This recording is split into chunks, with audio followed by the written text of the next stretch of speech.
आज हम बात करेंगे इग्नू के एमए हिस्ट्री के सिलेबस में चैप्टर 18 की, दैट इज़ अरब संसार, किस तरह से इस्लाम का उदय हुआ था। तो अरब संसार में सबसे पहले हम देखेंगे प्रस्तावना, दैट इज़ इट्स परिचय। इसके परिचय को देखते हैं। तो परिचय में हमें क्या बता रखा है? परिचय में हमें बता रखा है कि पहले बाइजेंटाइन एम्पायर होता था, रोमन साम्राज्य का, पूर्वी रोमन साम्राज्य, मतलब जो पहले रोमन एम्पायर था वो ख़त्म हुआ और फिर बाइजेंटाइन एम्पायर रह गया जो पूरब में था। इसके सम्राट थे जस्टिनियन। उनके शासनकाल में बाइजेंटाइन एम्पायर अपने टॉप पर था। इसने बहुत सारे इलाकों पर कब्जा करा, लाइक यूनान, सीरिया, मिस्र, फ़िलिस्तीन, इटली, स्पेन, इन सब हिस्सों पर। धीरे धीरे फिर क्या हुआ, बाइजेंटाइन जो था इसके पड़ोस में एक नया धर्म उभरा, अरब संसार, मतलब जहाँ इस्लाम आया, और इसने सऊदी अरब में एक नए धर्म की शुरुआत के साथ ही और क्षेत्रों पर कब्जा करना, प्रसार करना शुरू कर दिया। तो इसने इराक, सीरिया, फ़िलिस्तीन, मिस्र और ईरान पर कब्जा जमा लिया और स्पेन से लेकर चीन तक ये फैलता चला गया। तो बाइजेंटाइन के हाथ से कुछ इलाके निकल गए, बाइजेंटाइन साम्राज्य के हाथ से कुछ इलाके निकल गए, जैसे सीरिया, फ़िलिस्तीन और मिस्र। ठीक है, तो इस चैप्टर में हमें जिक्र कर रखा है कि किस तरह से इस्लाम का उदय हुआ, नया धर्म आया, इस्लाम के आने से पहले किस तरह का समाज था, और इस्लाम जो है इसमें पैगंबर मोहम्मद का क्या कंट्रीब्यूशन था। उनकी डेथ के बाद खलीफा की पोस्ट आई जो इस्लामी राज्य का मुखिया होगा, और उस पर सभी धार्मिक अधिकार होंगे। पहले 4 खलीफाओं के बारे में हमें बताया जाएगा और उनके टाइम में होने वाले समाज में, राज्य में विचार विमर्श। फिर इसके बाद जिक्र है इस्लाम के आने से पहले का संसार। तो हमें बता रखा है कि प्लेस ऑफ बर्थ तो सऊदी अरब ही था, लेकिन इसके बाद मतलब उससे पहले हमें और भी इसके आसपास के क्षेत्रों को देखना होगा। तो इन्होंने बताया इस्लाम जहाँ उदय हुआ वो क्षेत्र तो कबीलाई था, रेगिस्तानी था, लेकिन और क्षेत्रों में भी इसका विस्तार हुआ। जैसे मिस्र का एक एरिया जहाँ पे ईरान, इराक वाला क्षेत्र आता है, वहाँ पर ये काफ़ी फर्टाइल एरिया था जहाँ तक ये फैला। और इसके अरब के पैरेलल में यहाँ पर हमें पढ़ना होगा। और साथ ही इसमें बताया गया है कि इस्लाम की संस्कृति जो थी ये नील और ऑक्सस नदी के बीच के इलाकों में फैली थी, यहाँ पर इसका विरासत आगे बढ़ी थी। और बाकी क्षेत्रों के बारे में बता रखा है, जैसे इसने शामिल कर लिया बेबीलोन का एम्पायर, मिस्र का, हिब्रू का, यहूदी, फ़ारसी परंपराओं को इसने अपने में शामिल करा। और शुरुआती धार्मिक परंपराओं में इस्लाम का अध्ययन किया जाना ज़रूरी है, तभी हम नए तरीके से इसे समझ पाएंगे। इसके बाद दे रखा है महान साम्राज्य। फिर इसके बाद जिक्र किया गया महान साम्राज्यों का। इस टाइम में जब इस्लाम फैलना शुरू होगा, उससे पहले अगर हम देखें तो रोमन एम्पायर जो कि बाइजेंटाइन साम्राज्य था, उसकी कैपिटल थी कॉन्स्टेंटिनोपल। और इसी के पैरेलल एक और साम्राज्य था जो था सासानियाई साम्राज्य, जिसकी राजधानी थी टेसिफोन जो टिग्रिस नदी के किनारे थी। ये दोनों साम्राज्य भी थे उस टाइम पे, और इनके बारे में बता रखा है कि ये दोनों विशाल साम्राज्य थे। रोमन साम्राज्य सेंट्रलाइज्ड सिस्टम फॉलो करता था और भूमध्य सागरीय क्षेत्र तक फैला हुआ था। ये जो रोमन साम्राज्य है, जिसका अदर नेम बाइजेंटाइन साम्राज्य है, इसने मिस्र, सीरिया इन सबको भी शामिल कर लिया था, लेकिन जल्दी वहाँ से भी बगावत की आवाज़ें आईं। इसके अलावा बता रखा है कि किस तरीके से एक और एम्पायर था जो था ससानियों का। ससानी साम्राज्य इराक, ईरान, सिंधु तक के इलाकों तक फैला हुआ था। इसने जो है अपना अलग धर्म चला रखा था, मतलब वो जो कॉन्स्टेंटाइन वाले थे वो तो ईसाई धर्म के फॉलोअर्स थे। यहाँ पे ससानियन जो थे ये जरतुस्त्रवादी ज़ोरास्ट्रियंस थे, उनका धर्म शासकीय धर्म बना, यही वाला धर्म उनका। और साथ ही इन्होंने धार्मिक विरोध के उठने वाले स्वर में राजनीतिक रंग, ये सब मत पढ़ना। इसके अलावा बता रखा है एक और एम्पायर के बारे में, वो था यमनी राजवंश का। इन्होंने अपना जो धर्म था वो अपनाया था यहूदियों का, क्योंकि वो दिखाना चाहते थे कि वो नहीं पसंद करते थे रोमन एम्पायर को। तो इस तरीके से 3 एम्पायर्स का जिक्र है। इसके बाद हम देखते हैं अरब प्रायद्वीप का जिक्र है। अरब प्रायद्वीप वाला जो हिस्सा था इन दोनों साम्राज्यों के बीच में था, मतलब जो भी एक्टिविटीज़ होती थी वो इसे प्रभावित करती थी। जैसे कि यहूदी धर्म और ईसाई धर्म जो था उनमें एक ईश्वरवाद का कॉन्सेप्ट था, मोनोथिज़्म। तो इस चीज़ को देखते हुए यहाँ पर भी जो धर्म आएगा इस्लाम, वहाँ मोनोथिज़्म होगा। और इन दोनों धर्मों का संबंध तो इब्राहिम से था, तो तीसरा धर्म भी इब्राहिम से संबंधित होगा।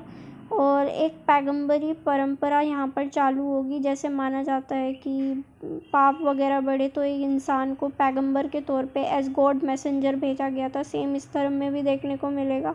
और ये धर्म भी मानते थे कि मृत्यु के बाद के जीवन में आस्था रखते थे।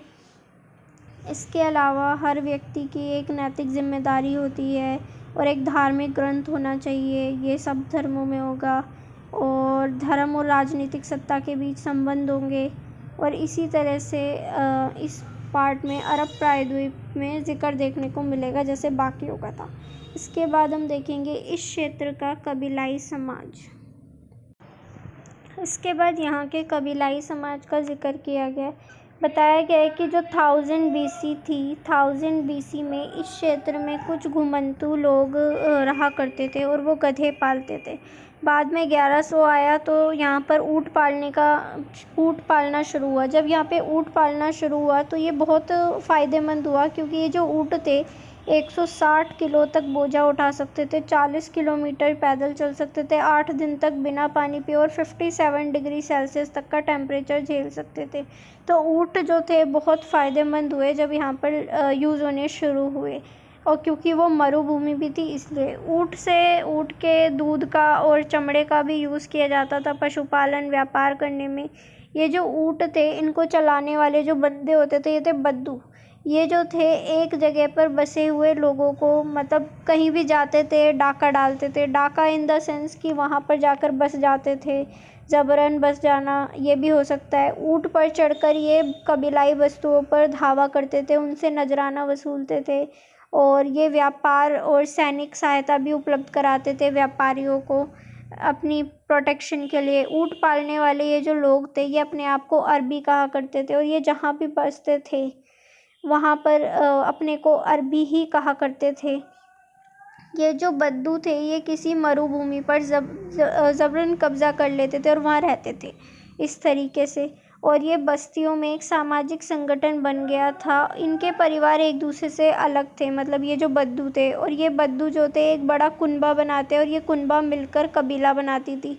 पानी के सोर्स के आसपास जो लोग बसते हैं, व्यापार वाणिज्य करते हैं, खेती करते हैं, उनसे ये बद्दू अलग थे, क्योंकि ये जो बद्दू थे ये पशुपालन करते थे मेन पेशा, और अपने पशुधन के लिए चरगाह की खोज में घूमते थे। तो इस तरह ये इन व्यापारियों और कृषकों पर निर्भर थे। बदले में उनसे अपने पशुओं के लिए अनाज ले लेते थे और उनको अपने संसाधन दे देते थे पशुओं का, जैसे कि दूध हुआ, चमड़ा हुआ, ये सब।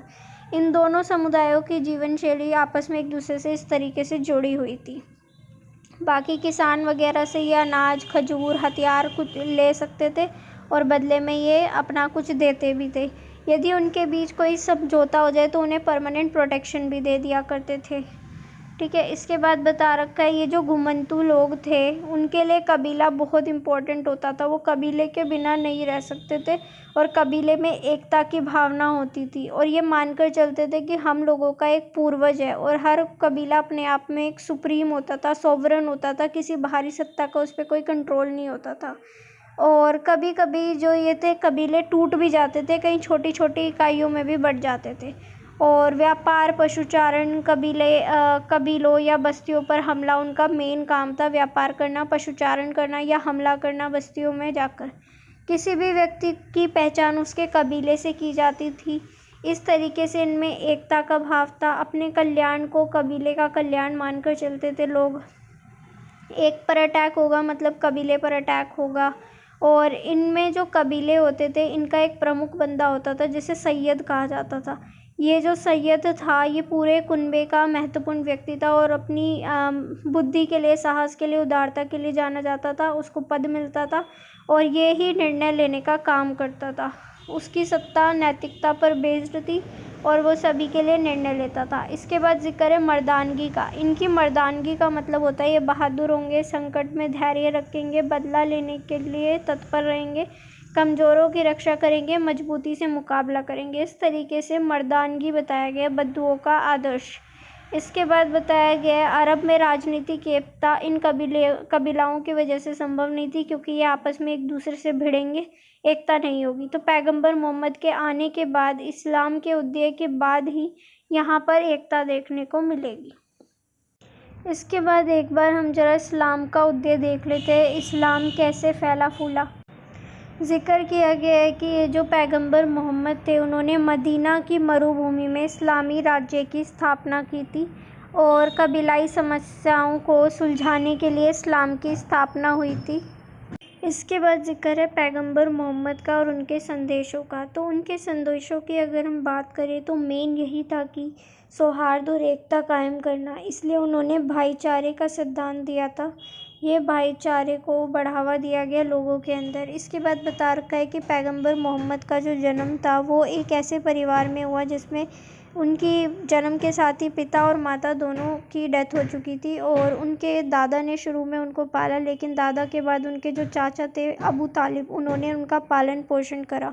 उनका कुनबा एक ज़माने में काफ़ी ताकतवर होता था, लेकिन धीरे धीरे वो गरीबी में चले गए, गरीब परिवार हुआ उनका। पैगंबर मोहम्मद पहले अनाथ थे। उनके संबंधियों के प्रति उत्तरदायित्व के कारण उन्हें असुरक्षा का एहसास होता रहता था और जब उनके पास उनके कोई पेरेंट्स वगैरह नहीं थे, साथ ही ये भी माना जाता था उस टाइम के रीति रिवाज के हिसाब से कि पिता की डेथ बेटे से पहले हो गई, इस वजह से उन्हें संपत्ति भी नहीं मिलेगी। तो पैगंबर मोहम्मद जो थे वो इधर उधर घूमते रहते थे, अध्यात्म की तरफ उनका इंटरेस्ट हुआ। यहूदी और ईसाई पादरियों से उनकी बातचीत हुई। 25 साल के जब वो हुए तो उन्होंने एक 40 वर्षीय महिला जो कि खदीजा थी उससे शादी कर ली थी, क्योंकि वो एक व्यापारी परिवार से आती थी, मतलब रिच वुमन थी और मोहम्मद साहब ने उनके व्यापार की फिर देख रेख की। फिर उसी के बाद जब वो 40 साल के हुए तो उन्हें कुछ एकांतवास में एक अनुभव हुआ, आध्यात्मिक अनुभव, जैसे ईश्वर ने खुद ही उनको अपना संदेश दिया और वो उनके संदेशों को आगे स्थापित करना चाहते थे, लोगों तक पहुंचाना चाहते थे और इसके लिए उन्होंने कोशिश भी की। उनके ईश्वर की जो अवधारणा थी वो एक ईश्वरवाद पे आधारित थी, जो कि अब्राहिम के ईश्वर की पूजा, वही वाला सिलसिला है जो यहूदी और ईसाई में भी था। इसके बाद बताया गया है कि आत्मज्ञान होने के बाद मोहम्मद को यह विश्वास था कि उन्हें रसूल के तौर पे भेजा गया, अल्लाह का यानी ईश्वर का दूत, और इसके माध्यम से ईश्वर के संदेश पहुंचाए जाने हैं। और मृत्यु होने पर भी मतलब अपनी डेथ तक वो ये सिलसिला चालू रखते हैं और बताते हैं क्या क्या करना है। सबसे पहले वो बताते हैं ईश्वर की एकता, दान देना, गरीबों और परित्यागियों की सहायता करना, अंतिम और बाकी जो लोग गंदे होंगे उन लोगों को अंतिम दिन न्याय मिलेगा, कठोर दंड मिलेगा, अंतिम न्याय का दिन उनका ज़रूर आएगा। और इनके जो आध्यात्मिक रुचि थी उसमें सबसे पहले उनकी पत्नी ने उनका वचन ग्रहण करा। इसके बाद उनके जो भतीजे थे अली, वो उसके शिष्य बने और धीरे धीरे चारों ओर उनके लोग इकट्ठे होने लगे। पैगंबर मोहम्मद ने कभी भी व्यापारियों की, वाणिज्य की निंदा नहीं की थी, बिजनेस करने को मना नहीं करा था, लेकिन ये बोला था कि ये जो धनी लोग हैं ये मिसयूज़ ना करें। मतलब ये क्या करते हैं कि ये सूदखोरी करते हैं, ये लोगों को परेशान करते हैं, ये अत्याचार करते हैं, तो इन सब के खिलाफ़ उन्होंने बोला था। और इस वजह से व्यापारी लोग उनके खिलाफ़ हो गए थे कि ये बंदा तो हमें बिज़नेस ही नहीं करने देगा, हमें परेशान कर रहा है, मक्का में रहकर हमें दुखी कर रखा है। इन बातों को देखते हुए पैगंबर मोहम्मद को असुरक्षा महसूस हुई। उनके फॉलोअर्स जो थे, शुरू में तो उनकी बातों को नज़रअंदाज किया गया, उनके फॉलोअर्स को नज़रअंदाज किया गया जो कि कमज़ोर समूह से आते थे, लेकिन धीरे धीरे क्या हुआ ना कि उनके विचारों के कारण उनको झेलना पड़ गया। मतलब उनके विचार इतने ऐसे थे कि व्यापारी वगैरह सभी लोग उनसे दुखी होने लगे। तो अबू तालिब जो उनके चाचा थे, उन्होंने पैगंबर मोहम्मद की रक्षा की। वो उनके उपदेशों से सहमति रखते थे इस वजह से, और जो पैगंबर मोहम्मद थे उन्होंने सोचा कि मैं अपने अनुयायियों को इथोपिया भेज देता हूँ, वहाँ पर ये गरीब मुसलमान जो है ये सेफ़ रहेंगे, इनको अत्याचार वगैरह से मुक्ति मिलेगी। लेकिन उन अनेक कुल अबू तालिब पर दबाव डालने लगे कि इनको बाहर निकाल देना चाहिए, इनका बहिष्कार होना चाहिए। लेकिन वो फेल हो गए थे, ये जो कुनबे कोशिश कर रहे थे। पैगंबर मोहम्मद एक महत्वपूर्ण व्यक्ति जो थे, उमर इब्न अल खत्ताब, उसको इस्लाम में धर्मांतरित करने में सफल हो गए थे। इस वजह से पैगंबर मोहम्मद का हमें प्रभाव देखने को मिलता है उस टाइम में। पैगंबर मोहम्मद को बाद में और मुसीबतों का सामना करना पड़ा। जब उनकी डेथ हो गई, मतलब अबू तालिब की जब उनकी डेथ हो गई, तो उसके बाद कुनबे की देखरेख का मुखिया अबू वहान बना, और ये अबू वहाब उसने पैगंबर मोहम्मद को कुल की सुरक्षा देने से ही इनकार कर दिया, जिससे पैगंबर मोहम्मद को नए ठिकानों की शुरुआत देखनी पड़ी, नए ठिकाने ढूंढने पड़े। और वो मक्का में हज करने आए कबीलों से बात की, परंतु उन्हें कोई सफलता नहीं मिली। मतलब उन्होंने काफ़ी लोगों से बात करी, कोई सफलता नहीं मिली। तो उन्होंने महसूस करा, कबीले भले ही भाईचारा ना रखते हो, भले ही झगड़े में रहते हो, लेकिन इनके समर्थन के बिना टिका भी नहीं जा सकता है। और इस्लाम को ज़िंदा रखना है तो कबीले जैसे ताकतवर संगठन की ज़रूरत है, जो राजनीतिक और आर्थिक रूप से शक्तिशाली हो। इसलिए उन्होंने सोचा कि मदीना चलते हैं, मदीना की तरफ वो फिर प्रस्थान करेंगे। मक्का वासियों को पैगंबर मोहम्मद का रहना वैसे भी हजम नहीं हो रहा था। मतलब लोग परेशान थे, व्यापार चौपट हो रहा था और लोग दुखी थे, और इस वजह से पैगंबर मोहम्मद पे अटैक भी हो सकता था। लोग गुस्सा थे, उनसे विरोध कर रहे थे। इसी खतरे को देखते हुए उन्होंने भी डिसाइड करा कि वो मदीना जाएंगे। फिर मदीना से एक प्रतिनिधि मंडल आया होगा, उससे बातचीत करके उनकी प्रोटेक्शन में वो जो थे वो मदीना चले गए अपने फॉलोअर्स को लेकर। इसके बाद मुसलमान मदीना जाकर बसने लगे, और चुपचाप वहाँ और जो वो थे पैगंबर मोहम्मद, वो भी चुपचाप निकल गए, क्योंकि लोगों को पता नहीं चलना चाहिए, अदरवाइज़ उनको जान से मारने की भी कोशिश की जा सकती है।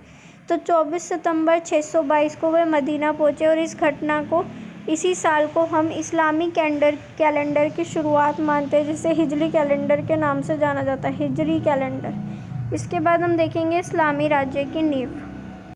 इसके बाद है इस्लामी राज्य की नींव। इसमें हमें बताया गया है कि मदीना जो था एक सेंटर था, जहाँ पे खजूर का प्रोडक्शन होता था, और यहाँ पर ज़्यादातर यहूदी लोगों का निवास था। यहाँ पर कबीलों के द्वारा अटैक किया जाता था, और एरियाज़ को बढ़ाने की कोशिश की जाती थी, यहूदी के एरियाज़ को। और ये मक्का की तरह एक वाणिज्यिक केंद्र